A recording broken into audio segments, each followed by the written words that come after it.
Hello students, welcome back to my YouTube channel Jadid Sir's Maths Mania. Today I am going to start miscellaneous exercise. Now see first question of miscellaneous exercise. Decide among the following sets which sets are subsets of one and another. आपको क्या करना है? आपको अलग अलग चार sets दिए हुए हैं यहाँ पे A, B, C and D और आपको ये चेक करना है कि इसमें से कौन एक दूसरे के सबसेट है। सबसे पहले सबसेट के बारे में फिर से रिवाइज कर लेते हैं। What is the meaning of subset? If all the elements are of one set is a element of another set. जैसे कि A के सभी एलिमेंट, एक A में है 2 3 4 और B में है 2 3 4 5, दैट मींस A के सभी एलिमेंट्स B में है, तो हम क्या बोलेंगे? A is a subset of B। ठीक है, A is the subset of B। तो हम चेक करते हैं यहाँ पे फॉर क्वेश्चन नंबर 1। तो सी पहले A हमें क्या दिया हुआ है? x such that x belongs to R। R means real numbers and x satisfied x square minus 8x plus 12 is equal to 0। That means हमें एक इक्वेशन दिया हुआ है, तो सबसे पहले इक्वेशन पे हमें क्या करना पड़ेगा? वैल्यू फाइंड करनी पड़ेगी। तो हम क्या करेंगे? यहाँ पे देखिए x square minus 8x plus 12 is equal to 0।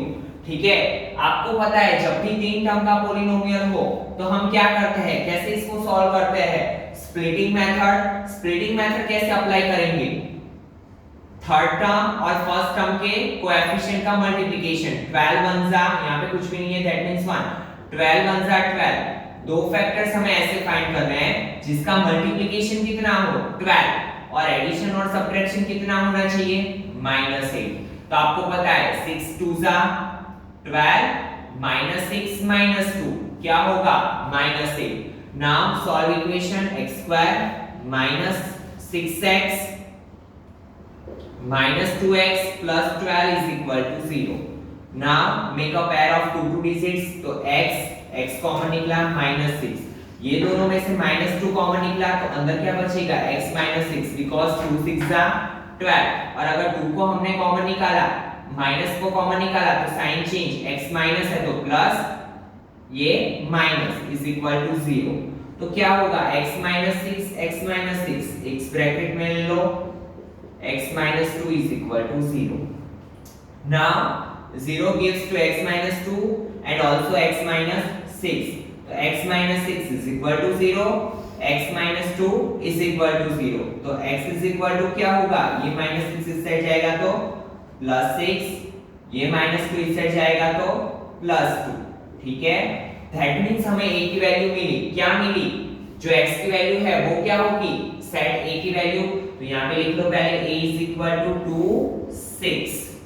ठीक है, नाउ b की वैल्यू लिखो 2 4 6। c की वैल्यू क्या है?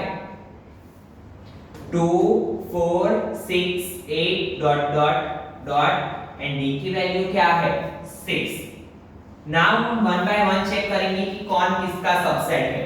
देखिए सबसे कम एलिमेंट्स है, वहां से स्टार्ट करेंगे। तो देखिए d में क्या है? 6 और a में क्या है? 2 एंड 6। दैट मींस d का जो एलिमेंट है वो किस में है? a में है। तो हम क्या लिखेंगे यहाँ पे? d subset a, because d का हर एक एलिमेंट किस में है? a में है। उसके बाद देखिए a के हर एक एलिमेंट किस में है? b में, बिकॉज़ 2 भी है 6 भी है। तो हम क्या लिख सकते हैं? a subset b। ठीक है, a सबसेट b लिख सकते हैं। वैसे ही d का हर एक एलिमेंट भी किस में है? b में। ठीक है, d में जो 6 है वो b में भी है, तो d a का भी सबसेट है, d b का भी सबसेट है। नाउ फॉर b चेक करेंगे। तो देखिए b में क्या है? 2 4 6 और c में क्या है? 2 4 6 8। तो b किसका सबसेट है? c का। तो हम यहाँ पे लिखेंगे b सबसेट c। अगर b c का सबसेट है तो a भी है, क्योंकि a का भी हर एक एलिमेंट किस में है? c में। तो हम यहाँ पे ऐसा भी लिख सकते हैं a सबसेट c। वैसे ही d सबसेट c भी लिख सकते हैं। ठीक है, क्योंकि d का हर एक एलिमेंट भी किस में है? c में। ठीक है, तो हम इस तरीके से भी लिख सकते हैं और ऐसा भी लिख सकते हैं कि d सबसेट a ए के हर एक एलिमेंट किस में है, बी में, और बी के हर एक एलिमेंट किस में है, सी में। ऐसे एक लाइन में भी लिख सकते हैं कि डी का हर एक एलिमेंट ए में, ए का हर एक एलिमेंट बी में, और B is a subset of C. ठीक है, आप दोनों तरीके से आंसर लिख सकते हो। तो बहुत ही इजी था क्वेश्चन, सिर्फ हमें क्या करना था, चेक करना था कि कौन किसका सबसेट है। नाउ क्वेश्चन नंबर 2 आपका ट्रू फॉल्स है, वो बाद में देखेंगे। Question number 3, let A B and C be the sets such that A union B, पहले जो दिया हुआ है वो लिख लेंगे हम, A union B is equal to A union C. ठीक है, और क्या दिया हुआ है, A intersection B is equal to A intersection C, और क्या प्रूव करना है, B is equal to C। ठीक है, नाउ सी स्टूडेंट, ये एक्सरसाइज में आपके थोड़े लॉजिकल क्वेश्चंस आएंगे, तो ध्यान देना। क्वेश्चंस बहुत ही इजी है, बट थोड़ा लॉजिक यूज करना है, और एक बार समझ में आ गया तो आप खुद से कर पाओगे। Now see, we have given A union B is equal to A union C and A intersection B is equal to A intersection C, और प्रूव क्या करना है हमें, B is equal to C। तो सबसे पहले हमें जो दिया है उससे स्टार्ट करेंगे हम। क्या दिया हुआ है, A union B is equal to A union C। नाम आपको पता है, देखिए जैसे कि यहाँ पे हमें 4 दिया हुआ हो, यहाँ पे 5 दिया हुआ हो, तो इक्वल टू के दोनों साइड हम मल्टीप्लाई भी कर सकते हैं सेम डिजिट से, सेम डिजिट को ऐड भी कर सकते हैं। ठीक है, सेम डिजिट से डिवाइड भी कर सकते हैं।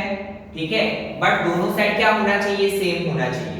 तो वैसे ही हम यहाँ पे वही रूल अप्लाई करेंगे, कैसे, A यूनियन B, हमें क्या लाना है, B is equal to C, तो पहले B का इंटरसेक्शन करेंगे दोनों साइड। क्या लाना है, B is equal to C, हमने क्या किया, दोनों साइड B का इंटरसेक्शन किया।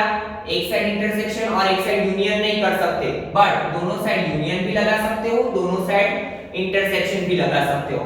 नाउ से स्टूडेंट, आपने D6 में देखा हुआ है ऐसे property, distributive property, multiplication over addition, तो आप कैसे करते हो, 4 क्या करते हैं, जैसे कि यहाँ पे प्लस और यहाँ पे मल्टीप्लाई, तो हम कैसे करते हैं, इसका मल्टीप्लिकेशन इसके साथ 4 मल्टीप्लाई 5, ये वाला जो साइन है वो बीच में रखते हैं, और 5 मल्टीप्लाई 5 करते हैं ऐसे। 5 का मल्टीप्लिकेशन 4 के साथ, ये वाला साइन बीच में, 5 का मल्टीप्लिकेशन 5 के साथ। तो वही रूल हम यहाँ पे अप्लाई करेंगे।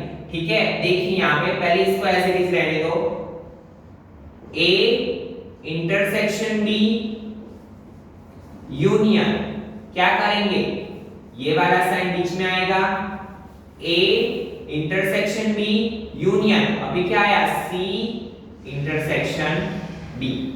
ठीक है, क्या आया, A इंटरसेक्शन B, क्या किया मैंने, ये इंटरसेक्शन इसको भी दिया, A को भी दिया, C को भी दिया, और ये वाला साइन बीच में। ठीक है, प्रॉपर्टीज का यूज करके।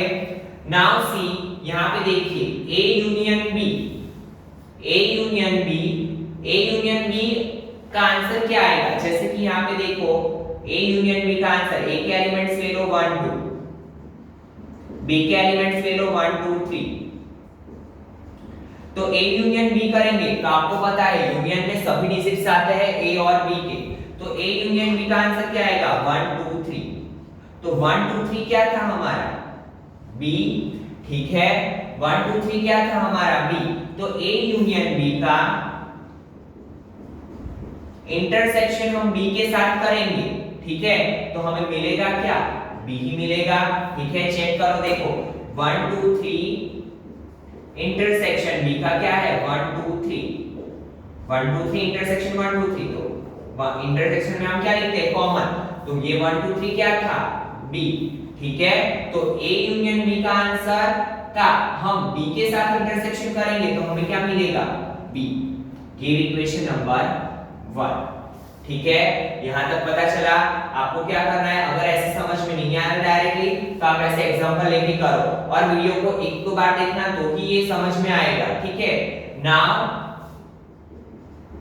अगेन एक प्रोसेस हमने कर लिया B का, अभी किसका प्रोसेस करेंगे, C। फिर से ले लो, again A union B is equal to A union C। अभी क्या करेंगे हम, दूसरी बार किसका इंटरसेक्शन करेंगे, C का। ठीक है, क्योंकि हमें आंसर में क्या लाना है, b is equal to c। तो अभी हम क्या करेंगे, a union b intersection c, a union c intersection c। दोनों साइड मैंने क्या किया, c से इंटरसेक्शन किया। समझ में आया यहां तक? फिर से प्रॉपर्टी लगाएंगे, देखिए कैसे प्रॉपर्टी लगेगी।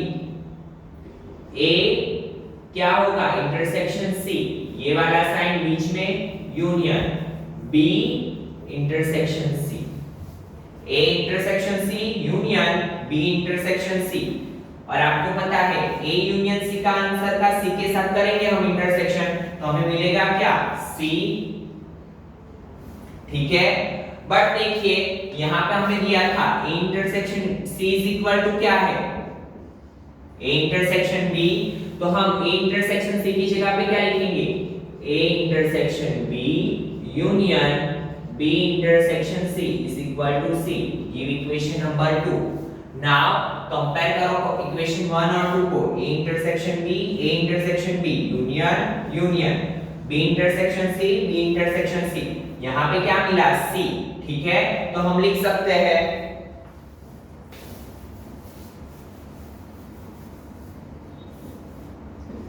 from equation 1 and 2 we can say that b is equal to c। ठीक है, और ऐसा हो तो यहाँ पे लिख लेना क्या, a intersection c is equal to a intersection b, ये हमें गिवन है। ठीक है, फिर से एक बार समझिए, बहुत ही इजी इक्वेशन है, बट थोड़ा लॉजिक आपको यूज करना है। क्या दिया हुआ है हमें, a union b is equal to a union c, और a intersection b is equal to a intersection c, और लाना क्या है, b is equal to c। तो जो हमें आंसर में लाना है उससे ही हमने क्या किया, इंटरसेक्शन किया, दोनों side intersection b intersection b। Then इस साइड हमने क्या किया, प्रॉपर्टीज का यूज किया, और आपको पता है a यूनियन b और b का इंटरसेक्शन करें तो हमें b मिलेगा। अगर यहाँ पे a union b intersection a होता तो a मिलता। फिर इक्वेशन 1 दिया, नाउ अगेन फिर से हमने इक्वेशन का यूज किया, और अभी क्या लाना था, c, तो दोनों साइड c से इंटरसेक्शन किया, c से इंटरसेक्शन करेंगे हम। अगेन यहाँ पे क्या किया, प्रॉपर्टीज का यूज किया, a इंटरसेक्शन c, ये वाला बीच में b intersection c is equal to, अभी आपको पता है a यूनियन c के साथ c का इंटरसेक्शन करेंगे तो हमें मिलेगा क्या, c। तो a intersection b union b intersection c is equal to c। So from equation 1 and 2 we can say that b is equal to c। इसकी जगह पे मैंने क्या रख दिया, c, तो आंसर हमारा आ गया b is equal to c, क्या था, RHS है, एकदम सिंपल। ठीक है, now see question number 4। Now see student, question number 4 show that the following four conditions are equivalent। हमें चार कंडीशंस दी है, पहले तो क्वेश्चन को समझना सीखो। चार कंडीशन दी हुई है और हमें क्या दिखाना है, वो इक्विवेलेंट है। दैट मींस चारों चार कंडीशन क्या है, इक्वल। कैसे, हम इस पे से इसको इस पे से ये लाके दिखाएंगे, दैट मींस ये दोनों क्या हुआ, इक्वल। इस पे से ये इस पे से ये लाके दिखाएंगे, सेकंड पे से फर्स्ट लाके दिखाएंगे, दैट मींस वो दोनों इक्वल हुए। थर्ड में से वन लाके दिखाएंगे, दैट मींस वो दोनों इक्वल हुए। तो चारों को क्या दिखाना है हमें, चारों चार कंडीशन कैसी है, इक्वल है, वो हमें दिखाना है। तो now one by one check करेंगे हम। For second and one, second condition क्या दी हुई है हमें, लिख लो a b is equal to 5। अभी देखो a b, दैट मींस क्या हुआ, ओनली a। पहले हम एग्जांपल लेके समझेंगे ताकि आपको अच्छे से आईडिया आ जाए। ओनली a, अभी हमें a b का आंसर क्या दिया है, 5 मींस हुआ एम्प्टी सेट। दैट मींस कोई भी एलिमेंट नहीं बचता है, कब, जब हम a और b का डिफरेंस लेते हैं तब। तो क्या हुआ, जैसे कि a के एलिमेंट्स ले लो 1 2 और b के एलिमेंट्स भी ले लो 1 2। क्यों लिए वो आपको बाद में पता चलेगा, क्यों, क्योंकि हमें a b का आंसर क्या दिया है, 5। अभी देखो a b करो 1 2 -1 2। हम ओनली a में क्या लिखते हैं, सिर्फ a में हो b में ना हो वैसे एलिमेंट, बट दोनों एलिमेंट क्या है, b में है, 1 2 1 2 कर, तो हमारा आंसर आया 5। दैट मींस क्या हुआ कि हमें यहाँ पे ऐसी कंडीशन दी हुई है कि जो एलिमेंट्स a में है वो सभी एलिमेंट्स किस में है, बी में, तो ही हमारा आंसर क्या आएगा, a minus B is equal to 5। पहले से हमें कंडीशन दी हुई है, तो हम कैसे लिखेंगे, from equation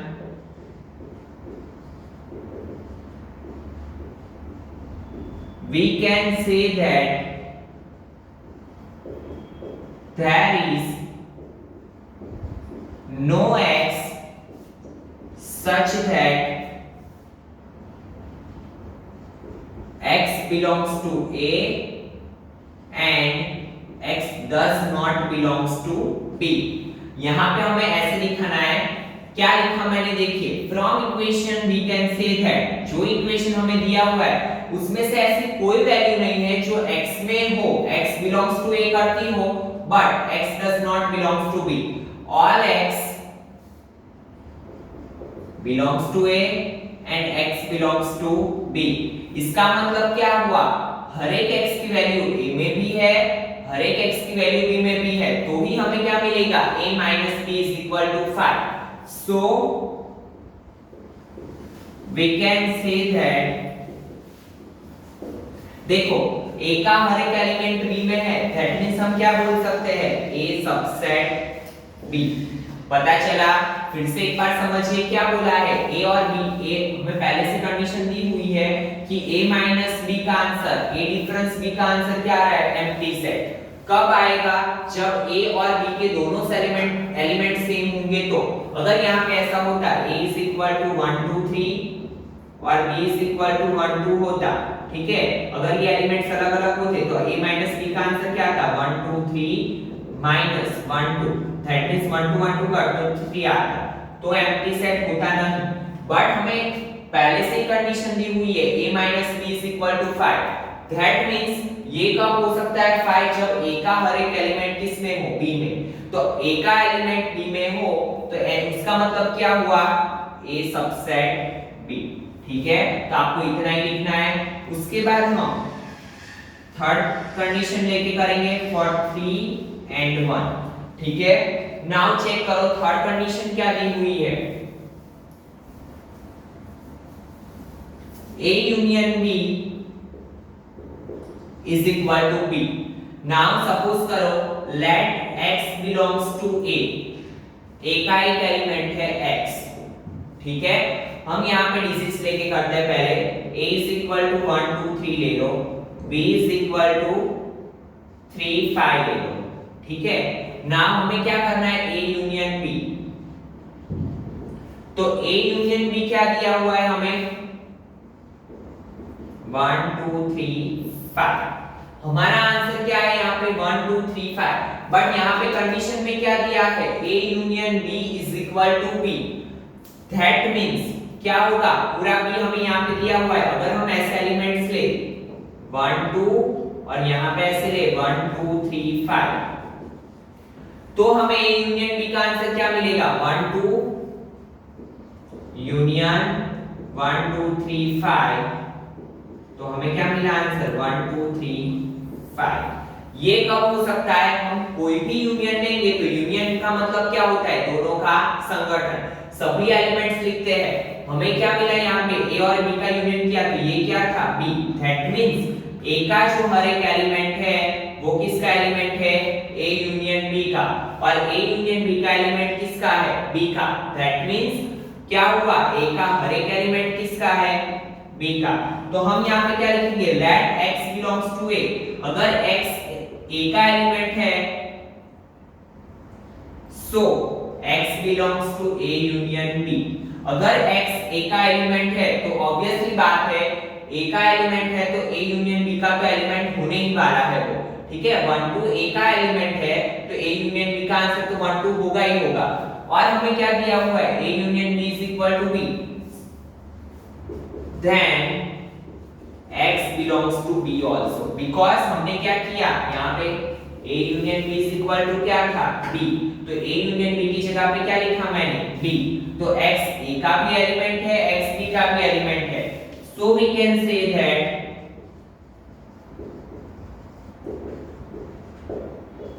a subset b। फिर से ध्यान दीजिए क्या किया हमने, कोई एक x एलिमेंट ले लिया, x a का क्या है एलिमेंट, ठीक है। अगर ए का एलिमेंट है तो वो ए यूनियन बी का तो होने वाला है, क्योंकि ए यूनियन बी में हम क्या लिखते हैं, ए और बी की दोनों की वैल्यू। बट हमें क्वेश्चन में पहले से क्या दिया हुआ है, A union B is equal to B, तो हमने ए यूनियन बी की जगह पे क्या लिखा, बी। ठीक है, तो दैट मींस x किसका एलिमेंट हुआ, b का भी एलिमेंट हुआ। तो अगर x a का भी एलिमेंट है, x b का भी एलिमेंट है, दैट मींस क्या होगा, a सबसेट b। तो हमने थर्ड पे से भी इसको प्रूव कर दिया। Now for last one, fourth.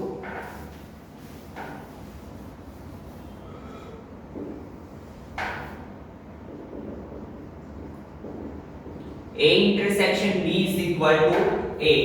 Now suppose करो फिर से यहां पे let x belongs to a। ठीक है, now see student a intersection b is equal to क्या दिया हुआ है, a। अभी देखिए यहां पे हमने एक एलिमेंट ले लिया, x का क्या, x belongs to a ले लिया। ठीक है, अभी देखो a intersection b is equal to a, पूरा ये आंसर मिल रहा है। यहां पे a की वैल्यू ले लो 1 2 3 4, और ये कंडीशन को सेटिस्फाई करे वैसी कंडीशन ले लो 1 2। तो हमें a इंटरसेक्शन b करने जाएंगे 1 2 3 4 इंटरसेक्शन 1 2, आंसर क्या मिला 1 2, दैट मींस b। ठीक है, दैट मींस क्या मिला हमें, b। अगर a intersection b is equal to a है, ठीक है, दैट मींस क्या हुआ, हमें क्या लाना था, आंसर a। तो यहां पे देखो a इंटरसेक्शन b का आंसर अगर हमें a लाना है तो a के एलिमेंट्स क्या रखने पड़ेंगे, कम 1 2, और b के एलिमेंट्स रख लो 1 2 3 4। तो 1 2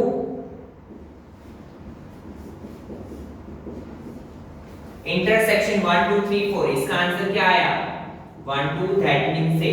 तो यहां पे देखिए a का हर एक एलिमेंट किस में था, b में, तो ही हमें इंटरसेक्शन a मिलेगा।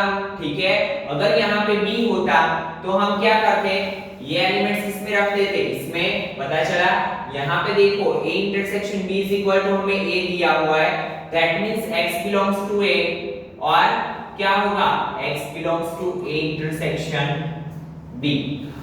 यहाँ पे क्यों, क्योंकि देखो x का हर एक x जो है वो a का पार्ट है, और a इंटरसेक्शन b का आंसर क्या मिल रहा है हमें, a। दैट मींस क्या होगा, so we can say that a subset b। तो हमने तीन कंडीशन के लिए इसको प्रूव कर लिया कि a क्या है, b का पार्ट है। आप हर एक एग्जांपल लेके अगर करोगे तो भी अगर आपको समझ में आएगा, वरना सीधे सीधे आप देखने जाओगे तो खुद कंफ्यूज हो जाओगे। ठीक है, ये थोड़े लॉजिकल क्वेश्चंस है, तो एक बार वीडियो को रिवाइंड करके फिर से ट्राई करो, खुद से एग्जांपल लेके ट्राई करोगे तो बहुत अच्छे से समझ में आएगा। Now see question number 5, so that if a subset b, क्या दिया हुआ है, a सबसेट b, a का हर एक एलिमेंट b में है, then c difference b subset c difference a। ठीक है, अभी देखो सबसे पहले c belong c minus b के लिए, इसका मतलब क्या हुआ, ओनली c। ठीक है, a सबसेट b की कंडीशन दी हुई है, तो चलो हम ले लेते हैं a इज इक्वल टू 1 2, और a b का सबसेट है, दैट मींस b में एलिमेंट्स ज्यादा है, b के एलिमेंट्स ले लो 1 2 3 4। ठीक है, नाउ c माइनस b, उसका मतलब क्या हुआ, x belongs to c and x does not belongs to b। c minus b का आंसर क्या लिखते हैं हम, सिर्फ ओनली c वाले, दैट मींस c क्या है, x का एलिमेंट है बट b का एलिमेंट नहीं है, तो ही ओनली c लिख सकते हैं हम। ठीक है, यहाँ पे लिखेंगे here c minus b, that means c x का एलिमेंट है बट b का नहीं है, क्योंकि कंडीशन में क्या दिया है, ओनली c। दैट मींस अब यहाँ पे देखो x बिलोंग्स टू c, अगर वो b का एलिमेंट नहीं है, ठीक है, तो a का तो हो ही नहीं सकता है, क्योंकि हमें कंडीशन ही क्या दी है कि a के सारे एलिमेंट क्या है, b के।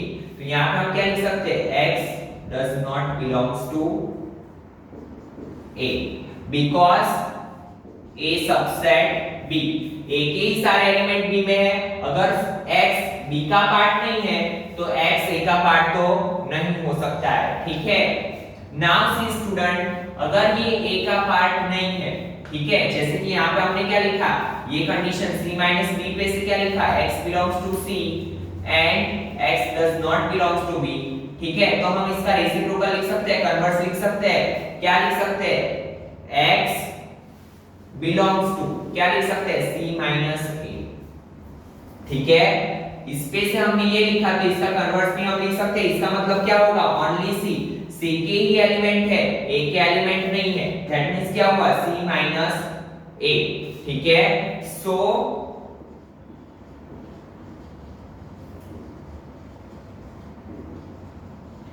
we can say that c minus b subset c minus a, यहाँ पे हमने c minus b से स्टार्ट किया था, तो so we can say that c minus b subset c minus a। फिर से एक बार समझ लीजिए, यहाँ पे क्या कंडीशन दी हुई है, a subset b, that means a का हर एक एलिमेंट किस में है, b में है, ठीक है। उसके बाद क्या दिया हुआ था हमें, c minus b subset c minus a prove करना था। c minus b का मतलब क्या होता है, ओनली c, ठीक है। हमें कैसे एलिमेंट लिखने हैं, सिर्फ c वाले, b वाले लिखने नहीं है, दैट मींस x सिर्फ c में है, b में नहीं है, does not belongs to means अगर b में नहीं है तो वो a में भी नहीं होगा, ठीक है। a में नहीं है तो दैट मींस क्या होगा, c minus a, सिर्फ हमने c वाले एलिमेंट्स लिखे, c minus b subset c minus a, ठीक है स्टूडेंट्स। तो आज के वीडियो लेक्चर में हम यहाँ तक रखते हैं और इसको एक दो बार रिवाइंड करके देखना तो भी आपको समझ में आएंगे, क्योंकि ये लॉजिकल क्वेश्चंस है, ठीक है। Thank you students.